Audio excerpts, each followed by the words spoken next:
Hello everyone, welcome back to our channel Let's Chats. അപ്പോൾ ഈ ഒരു വീഡിയോയിൽ നമ്മുടെ റീഡിങ്സ് ഓൺ ഇന്ത്യൻ ലിറ്ററേച്ചേഴ്സിലെ മൊഡ്യൂൾ 3 സ്റ്റാർട്ട് ചെയ്യാനായിട്ട് പോവുകയാണ്. അപ്പോൾ അതിൻ്റെ മുന്നിലുള്ള 2 മൊഡ്യൂൾസിലെയും വീഡിയോസ് നമ്മൾ ലൈൻ ബൈ ലൈൻ ആയിട്ട് എക്സ്പ്ലനേഷൻ ചെയ്തിട്ടുള്ളതാണ്. കണ്ടിട്ടില്ല അത് തീർച്ചയായിട്ടും പ്ലേലിസ്റ്റിൽ പോയിട്ട് അതൊക്കെ ഒന്ന് കാണാം കേട്ടോ.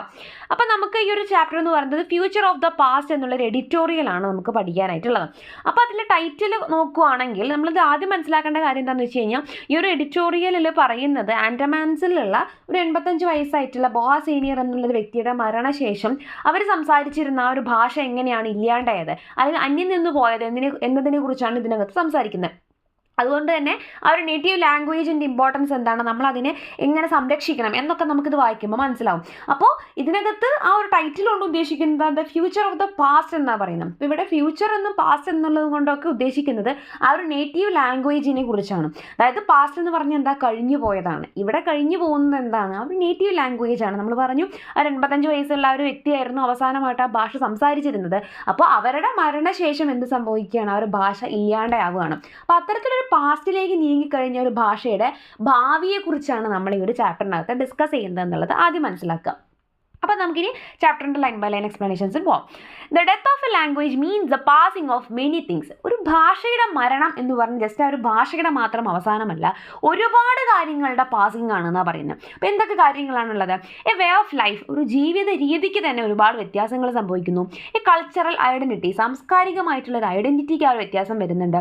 A repository of indigenous knowledge, indigenous ആയിട്ടുള്ള ആളുകളുടെ ആ ഒരു നോളജുകളുടെ, ഒരു അറിവുകളുടെ ഒരു കലവറ തന്നെയായിരുന്നു ആ ഒരു ഭാഷ എന്ന് പറയുന്നത്. അപ്പോൾ അത്തരത്തിലൊരു ഭാഷ നശിക്കുന്നതോടുകൂടി അല്ലെങ്കിൽ മരിക്കുന്നതോടു കൂടിയിട്ട് ഇത്തരത്തിലെ എല്ലാ കാര്യങ്ങൾക്കും ചേഞ്ച് സംഭവിക്കുന്നുണ്ട്, അല്ലെങ്കിൽ നാശം സംഭവിക്കുന്നുണ്ട്.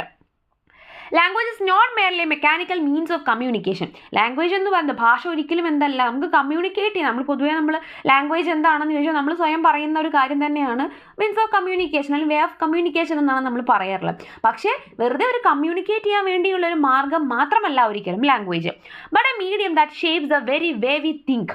നമ്മുടെ സംസാരം അല്ലെങ്കിൽ കമ്മ്യൂണിക്കേഷൻ എന്നതിൻ്റെ കൂടെ തന്നെ, അല്ലെങ്കിൽ അതിലുപരി നമുക്ക് ചിന്തിക്കാനുള്ള ഒരു മാർഗം കൂടെ ഷേപ്പ് ചെയ്ത് തരുന്നത്, അല്ലെങ്കിൽ ചിന്തിക്കാനുള്ള ഒരു മാർഗമായിട്ട് വരെ വർത്തിക്കുന്നത് എന്താണ്, ലാംഗ്വേജ് ആണ്, അല്ലെങ്കിൽ ഭാഷയാണ്. അല്ലാണ്ട് വെറുതെ ഒരാൾക്ക് മറ്റൊരാളായിട്ട് കമ്മ്യൂണിക്കേറ്റ് ചെയ്യാനുള്ളൊരു മാർഗം മാത്രമായിട്ട് നമ്മൾ ഭാഷയെ കൺസിഡർ ചെയ്യാൻ പാടില്ല. As the Austrian philosopher Ludwig Wittgenstein observed, the limits of one's language are the limits of one's world. Philosopher ആയിട്ടുള്ള ലഡ്വിഗ് വിറ്റ്ഗൻസ്റ്റീൻ പറഞ്ഞിട്ടുള്ളത് എന്തായിരുന്നു? അപ്പം അദ്ദേഹം പറഞ്ഞിട്ടുണ്ടായിരുന്നു, ഒരു ഭാഷയുടെ അല്ലെങ്കിൽ ഒരു വ്യക്തിക്ക് അദ്ദേഹത്തിൻ്റെ ഭാഷയിലുള്ള ലിമിറ്റ് എന്ന് പറഞ്ഞിട്ടുണ്ടെങ്കിൽ അത് ആ വ്യക്തിക്ക് ലോകത്തിനോടുള്ള ലിമിറ്റ് തന്നെയാണ്. അതായത് ആ ഒരു ഭാഷയിൽ, അല്ലെങ്കിൽ ഭാഷയുടെ കേസിൽ എത്രത്തോളം വൈഡ് നോളജ് ഉണ്ട് അത്രയും വിശാലമായിരിക്കും ആ ഒരു വ്യക്തിയുടെ ലോകം. അതേസമയം ഭാഷയിലുള്ള ഒരു ജ്ഞാനം കുറയുകയാണ്, അല്ലെങ്കിൽ അതിലൊരു ലിമിറ്റേഷൻ വരുവാണെന്നുണ്ടെങ്കിൽ അവിടെ എന്ത് സംഭവിക്കുന്നു, ആ ഒരു ലോകം തന്നെ അവർക്ക് മുന്നിൽ ചുരുങ്ങി പോകുന്നു എന്നാണ് അദ്ദേഹം പറഞ്ഞത്. The outpouring of nostalgic sorrow and ruminative melancholy over the death at 85 of Bo Senior, the last speaker of the Bo, one of the 10 languages of the tribes that populated the Great Andaman Archipelago, is recognition that the passing of this grand old lady represents the irreplaceable loss of a part of the world's heritage, a passage of remnants of the living culture into memory.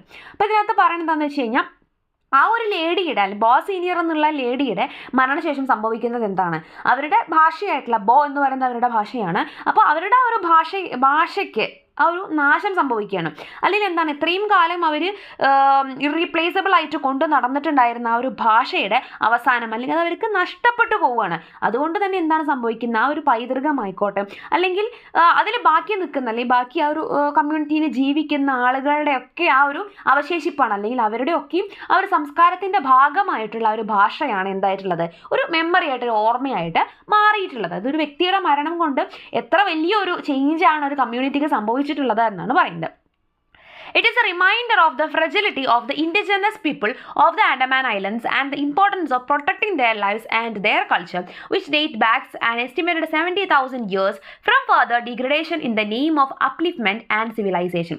അതായത് ഒരു 70,000 years ഒക്കെ മുൻപ് നോക്കുകയാണെന്നുണ്ടെങ്കിൽ പലതരത്തിലുള്ള ആളുകൾ അവിടെ വന്നിട്ട് ഒരു അപ്ലിഫ്റ്റ്മെൻറ്റിൻ്റെ പേരിൽ, അല്ലെങ്കിൽ സിവിലൈസേഷൻ്റെ പേരിൽ, നമുക്കറിയാം ഈ വൈറ്റ് പീപ്പിൾ, ബ്ലാക്ക് പീപ്പിൾ എന്നൊക്കെ പറഞ്ഞ് നമ്മൾ പഠിച്ച പല ചാപ്റ്ററുകളും നമ്മൾ പറഞ്ഞിട്ടുണ്ടായിരുന്നു. വൈറ്റ് പീപ്പിളിൻ്റെ അല്ലെങ്കിൽ കോളനൈസേഴ്സിൻ്റെ ധാരണയാണ് അവർ ഭയങ്കര കൾച്ചേർഡ് ആണ് അല്ലെങ്കിൽ സിവിലൈസ്ഡ് ആണ്, മറ്റുള്ളവരെയൊക്കെ ഇത്തരത്തിൽ ഇൻഡിജിനസ് ആയിട്ട് ഉൾമേഖലകളിൽ താമസിക്കുന്ന ആളുകളെയൊക്കെ അവർ ഉന്നമനം ചെയ്യാൻ വേണ്ടി അല്ലെങ്കിൽ അപ്ലിഫ്റ്റ്മെൻറ്റ് ചെയ്യാൻ വേണ്ടിയിട്ടായിട്ട് അവർ ശ്രമിക്കുകയാണ്, അല്ലെങ്കിൽ സിവിലൈസ്ഡ് ആക്കാൻ വേണ്ടി ശ്രമിക്കുകയാണ് എന്നൊക്കെ പറഞ്ഞിട്ട് അവരുടേതായ കൈകടത്തലുകൾ വന്നിട്ടുണ്ടായിരുന്നു.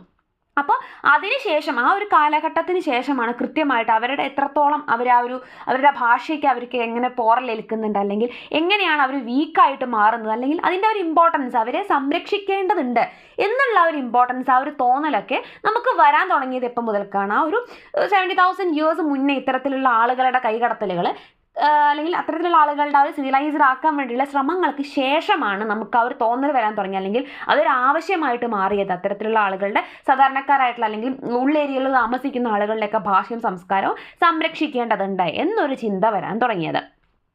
The dwindling numbers of the indigenous people, most of whom were either killed by British colonizers or died through diseases imported by settlers.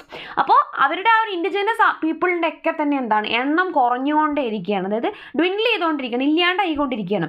കാരണം എന്താ? മെയിനായിട്ട് 2 കാരണമാണ് പറയുന്നത്. ഒന്നെങ്കിൽ ഇത്തരത്തിലുള്ള ഇൻഡിജിനസ് ആയിട്ടുള്ള ആളുകളെ ബ്രിട്ടീഷ് കോളനൈസേഴ്സ് ഡയറക്റ്റ്ലി കൊന്നിട്ടുണ്ട്, അല്ലെങ്കിൽ എന്താണ് ഇത്തരത്തിൽ പുറത്തുനിന്ന് വന്നിട്ടുള്ള സെറ്റിലേഴ്സ് കാരണം അല്ലെങ്കിൽ അവർ കൊണ്ടുവന്നിട്ടുള്ള അസുഖങ്ങൾ ബാധിച്ചിട്ടും കുറേ ഇൻഡിജിനസ് ആയിട്ടുള്ള ആളുകൾ മരിച്ചിട്ടുണ്ട്. അങ്ങനെ അവരുടെ എണ്ണത്തിൽ ഗണ്യമായ കുറവ് സംഭവിച്ചിട്ടുണ്ട് എന്നാണ് പറയുന്നത്. It's reflected starkly in the population of Great Andaman is down to around 50 from an estimated 5,000 a century ago. 5000-ഓളം ഒരു നൂറ്റാണ്ട് മുന്നേ നോക്കണ സമയത്ത് 5000-ഓളം ആളുകൾ ഉണ്ടായിരുന്നിടത്ത് ഇപ്പം അത് എന്തായിട്ട് മാറിയിട്ടുണ്ട്? ആൻഡമാനീസിനെ നോക്കുകയാണെങ്കിൽ 50 പോലെ അല്ലെങ്കിൽ അത്രയും ചെറിയൊരു നമ്പറിലേക്ക് അത് ചുരുങ്ങിയിട്ടുണ്ട്. Once in residence along the length of the Great Andaman region they now live in tiny Strait Island. അപ്പോൾ മുന്നേ എന്ന് പറയുമ്പോൾ അവരെന്താ ചെയ്തിട്ടുണ്ടായിരുന്നത്?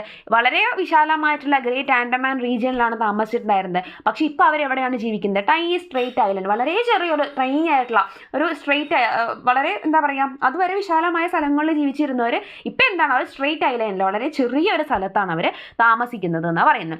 Largely deprived of their cultural and linguistic identities. മാത്രമല്ല സ്ഥലം നഷ്ടപ്പെട്ടു, അവരുടെ എണ്ണം കുറഞ്ഞെന്ന് മാത്രമല്ല അവരുടേതായിട്ടുള്ള സാമൂഹികമായിട്ടുള്ള അല്ലെങ്കിൽ സാംസ്കാരികമായിട്ടുള്ള അല്ലെങ്കിൽ ഭാഷാപരമായിട്ടുള്ള എല്ലാ ഐഡന്റിറ്റീസിനെയും നഷ്ടപ്പെടുത്തിക്കൊണ്ടാണ് അവരവിടെ ജീവിക്കുന്നത്. കാരണം അവരുടെ നിലനിൽപ്പ് തന്നെ ഭീഷണിയിലാണ് എന്നാണ് പറയുന്നത്. Only 3 other tribes survive in the Andaman islands. പക്ഷെ ഇപ്പോൾ ആകെ എത്രയേ ഉള്ളൂ? 3 ട്രൈബുകൾ മാത്രമാണ് ഇപ്പോൾ അവിടെ സർവൈവ് ചെയ്തിട്ടുള്ളൂ, ബാക്കിയെല്ലാം നശിച്ചു പോയി എന്നാണ് പറയുന്നത്. അപ്പോൾ ഒന്നാമത്തെ എന്താണ്? ദ 250 ഓൾസോ ജെറാവാസ് എന്ന് പറയുന്ന ഒരു ട്രൈബാണ് അവിടെ. ആ മൂന്ന് ട്രൈബിൽ ഒന്ന് who resisted contact with outsiders until 2 decades ago. അപ്പോൾ അവർ പുറത്തുള്ള ആളുകളുമായിട്ട് കോണ്ടാക്ട് ഒക്കെ വേണ്ടാന്ന് വെച്ചിട്ട് അല്ലെങ്കിൽ റെസിസ്റ്റ് ചെയ്ത് ഇല്ലാണ്ടാക്കി അല്ലെങ്കിൽ മറ്റുള്ളവരായിട്ട് കോണ്ടാക്ട് വേണ്ടാന്ന് തീരുമാനിച്ച് കഴിയുന്നവരായിരുന്നു ഏകദേശം ഒരു 10-20 വർഷം മുൻപ് വരെ. പക്ഷെ അതിനുശേഷം എന്ത് സംഭവിച്ചു? And whose way of life is written by the friendly contact promoted by the Great Andaman Trunk Road that cuts through their forest homeland. അങ്ങനെ 10-20 വർഷങ്ങൾക്ക് മുൻപാണ് എന്ത് സംഭവിച്ചത്? അവരുടെ ആ ഒരു സ്ഥലത്തിൻ്റെ ഇടയിൽ കൂടെ, അവരുടെ ആ ഒരു ഇൻഡിജിനസ് ആയിട്ടുള്ള ആ ഒരു ലാൻഡിൻ്റെയും കാര്യങ്ങളുടെയൊക്കെ ഇടയിൽ കൂടെ ഗ്രേറ്റ് ആൻഡമാൻ ട്രങ്ക് റോഡ് വന്നത്. അതായത് NH4 ഉദ്ദേശിക്കുന്നത്. അപ്പോൾ നാഷണൽ ഹൈവേ അതിൻ്റെ ഇടയിൽ കൂടെ വന്നു. അപ്പോൾ അവർ മറ്റുള്ളവർ പറഞ്ഞ എന്താണ്? ഫ്രണ്ട്ലി കോണ്ടാക്ട്, പുറത്തുള്ള ആളുകൾക്ക് ഒരു ഫ്രണ്ട്ലി ആയിട്ടുള്ള കോണ്ടാക്ട് ചെയ്യാം അല്ലെങ്കിൽ ഇവരായിട്ട് സമ്പർക്കമാവാം എന്നുള്ള രീതിയിലൊക്കെയാണ് പറഞ്ഞതെന്നുണ്ടെങ്കിലും ഫൈനലി എന്താണ് സംഭവിച്ചത്? അവരുടെ ആ ഒരു എന്താ പറയുക ലൈഫും അല്ലെങ്കിൽ ജീവിത രീതിയും കാര്യങ്ങളും ഒക്കെ ഒരു ഭീഷണിയിലാവുകയാണ് ചെയ്തത്. പുറത്തുനിന്നുള്ള ഔട്ട്സൈഡേഴ്സ് ആയിട്ടുള്ള ആ ഒരു കോണ്ടാക്ട് വന്നതോടുകൂടി അത്രയും കാലം അവർ ഔട്ട്സൈഡേഴ്സ് ആയിട്ട് യാതൊരു ബന്ധവും ഇല്ലാണ്ട് നിന്നിരുന്നവരാണ്. പക്ഷേ ഈ ഒരു റോഡ് കാരണം എന്ത് സംഭവിച്ചു? അവരൊക്കെ ആയിട്ട് കണക്ഷൻ വന്നു. മാത്രമല്ല ഇവരുടെ ലൈഫിന് തന്നെ ഒരു ഭീഷണിയായിട്ട് അത് മാറി. ഇനി രണ്ടാമത്തെ ട്രൈബിനെ കുറിച്ചാണ് പറയുന്നത്, Onges. The Onges who live in a remote pocket in the Little Andaman. അത് വേറൊരു സ്ഥലത്ത് അല്ലെങ്കിൽ വേറൊരു ട്രൈബിനെ കുറിച്ചാണ് പറയുന്നത് ഓഞ്ചസ് എന്ന് പറയുന്നത്. And the Sentinelese who have fiercely resisted outside contact. ഈ മൂന്നാമത്തെ ട്രൈബാണ് സെന്റിനലീസ് എന്ന് പറയുന്നത്. അവർ വളരെ സ്ട്രിക്റ്റ് ആയിട്ട് തന്നെ എന്ത് തീരുമാനിച്ചിട്ടുണ്ട്? മറ്റുള്ളവരുമായിട്ട് പുറത്തുള്ള ആളുകളുമായിട്ട് കോണ്ടാക്ട് ചെയ്യില്ല എന്ന് തന്നെ തീരുമാനിച്ചിട്ടുണ്ട്. And whose numbers and language remain unknown. അതുകൊണ്ട് തന്നെ അവരുടെ ഭാഷയോ അല്ലെങ്കിൽ അവരുടെ എണ്ണമോ ഒന്നും നമുക്ക് കണക്കില്ല അല്ലെങ്കിൽ നമുക്ക് അറിയാനായിട്ട് സാധിച്ചില്ല. കാരണം അവർക്ക് പുറം ലോകമായിട്ട് ബന്ധമില്ല. അപ്പോൾ ഇത്തരത്തിൽ 3 ട്രൈബുകൾ മാത്രമാണ് ഇപ്പോൾ ബാക്കിയായിട്ടുള്ള നിലനിൽക്കുന്നത് എന്നാണ് പറയുന്നത്. The Andamans are celebrated for being a storehouse of faunal and floral diversity, but as linguistic and cultural diversity has largely been neglected. അപ്പോൾ ആൻഡമാൻസിന് കാര്യമൊക്കെ പറയുന്ന സമയത്ത് ഭയങ്കര കാര്യമായിട്ട് സെലിബ്രേറ്റ് ചെയ്യുന്ന കാര്യങ്ങളാണ്. എന്തൊക്കെയാണ്? അവരുടെ ആ ഒരു ജൈവ വൈവിധ്യത്തിനെ കുറിച്ച്, പക്ഷി മൃഗങ്ങളെ കുറിച്ച്, അതേപോലെ തന്നെ ചെടികളെ കുറിച്ച്, അത്തരത്തിലുള്ള ജൈവ വൈവിധ്യത്തിനെ കുറിച്ചുള്ള കാര്യങ്ങളൊക്കെ പറയുകയാണെങ്കിൽ ഭയങ്കര കാര്യമായിട്ട് സെലിബ്രേറ്റ് ചെയ്ത് നടക്കുന്നതാണ്. പക്ഷേ അവരുടെ തന്നെ ആ ഒരു ഭാഷയെക്കുറിച്ച് അല്ലെങ്കിൽ അവരുടെ സംസ്കാരത്തിനെ കുറിച്ച് പറയുന്ന സമയത്ത് അവിടെ ഭയങ്കര അവഗണനയാണ് അവർക്ക് നേരിടുന്നത്. അവരുടെ ആ ഒരു ജൈവ വൈവിധ്യത്തിനെ കുറിച്ചും പ്രകൃതിയെ കുറിച്ചും ഒക്കെയാണ് മറ്റുള്ളവർക്ക് അറിയേണ്ടുള്ളൂ അല്ലെങ്കിൽ അവർക്ക് സംരക്ഷിക്കേണ്ടതുള്ളൂ. ഈ ആളുകളുടെ ഭാഷയെക്കുറിച്ച് അല്ലെങ്കിൽ അവരുടെ സംസ്കാരത്തിനെ കുറിച്ചോ ജീവിത രീതിയെ കുറിച്ചോ ഒന്നും സംരക്ഷിക്കാനോ അല്ലെങ്കിൽ അതിനൊന്നും മൈൻഡ് ചെയ്യാനൊന്നും ആരും ശ്രമിക്കുന്നില്ല. The languages or dialects of the Great Andamanese are regarded as one of the 5 language families in India. ഇപ്പോൾ ഇന്ത്യയിലെ 5 ലാംഗ്വേജ് ഫാമിലീസ് നോക്കുകയാണെങ്കിൽ അതിൽ ഒന്ന് ഏതാണെന്നാണ് പറയുന്നത്? ഗ്രേറ്റ് ആൻഡമാനീസിൻ്റെ ഡയലക്റ്റുകൾ തന്നെയാണ്. If Ongejarawa is derived from a separate linguistic ancestor, as some believe, then this remarkable region would have contributed to 2 of 6 language families. നമ്മൾ പറഞ്ഞ ആ ഓഞ്ചെ അല്ലെങ്കിൽ ജറാവ അല്ലെങ്കിൽ ആ 2 ട്രൈബ്സിൻ്റെ ഭാഷ, ആ 2 ഭാഷയും ഇപ്പോൾ ഓൾറെഡി നമുക്കറിയാം ഇതെല്ലാം ഒരു അംബ്രല ടേമിന് കീഴിലാണ് കിടക്കുന്നത്. പക്ഷേ ഇത് 2 ഫാമിലിയിൽ നിന്നായിരുന്നു വന്നിരുന്നെങ്കിൽ, ഇപ്പോൾ നമ്മൾ പറഞ്ഞു ഓൾറെഡി ആൻഡമാനീസിൻ്റെ ഭാഷ എന്ന് പറയുന്നത് 5 കാറ്റഗറിയിൽ ഒന്നാണെന്ന് പറഞ്ഞിട്ടുണ്ടായിരുന്നു. 5 ഫാമിലി ഇന്ത്യൻ ലാംഗ്വേജ് ഫാമിലിയിൽ ഒന്നാണെന്ന് പറഞ്ഞിട്ടുണ്ടായിരുന്നു. അതേസമയം ഈ ഓഞ്ചെജറാവ എന്ന് പറയുന്നത് 2 സെപ്പറേറ്റ് ആയിട്ടാണ് വന്നിട്ടുണ്ടായിരുന്നെങ്കിൽ തീർച്ചയായിട്ടും 6ൽ 2 ഇത്തരത്തിലുള്ള ആൻഡമാനീസിൻ്റെ ഭാഷയായിട്ട് അല്ലെങ്കിൽ ഡയലക്റ്റുകളായിട്ട് മാറുമായിരുന്നു. ഇപ്പോൾ 5ൽ 1 ഇങ്ങനെ ആയിരുന്നെങ്കിൽ തീർച്ചയായിട്ടും അത് 6ൽ 2 അവർ തന്നെ കൈയടക്കുന്ന ഒരു സിറ്റുവേഷൻ വരുമായിരുന്നു. അവരുടെ ഭാഷയുടെ ഇമ്പോർട്ടൻസ് ആണ് പറയുന്നത്. While the study of language and culture is a matter for academics, the effort to preserve them is a political enterprise. അപ്പോൾ ഭാഷയുടെ അല്ലെങ്കിൽ ലാംഗ്വേജിനെ കുറിച്ചുള്ള പഠനം അല്ലെങ്കിൽ കൾച്ചറിനെ കുറിച്ചുള്ള പഠനം എന്നൊക്കെ പറയുന്നത് ഒരു അക്കാഡമിക്സിൻ്റെ ഭാഗമായതുകൊണ്ട് തന്നെ അതിനൊക്കെ സംരക്ഷിക്കുക എന്ന് പറയുന്ന ഒരു പൊളിറ്റിക്കൽ എൻ്റർപ്രൈസിൻ്റെ ഒരു ഭാഗമായിട്ട് അല്ലെങ്കിൽ അവരൊരു എഫേർട്ട് എടുക്കേണ്ട രീതിയിലേക്ക് അത് വന്നിട്ടുണ്ട്. A process that requires empowering indigenous communities to protect their ancient traditions and tap into local resources in an autonomous and sustainable way.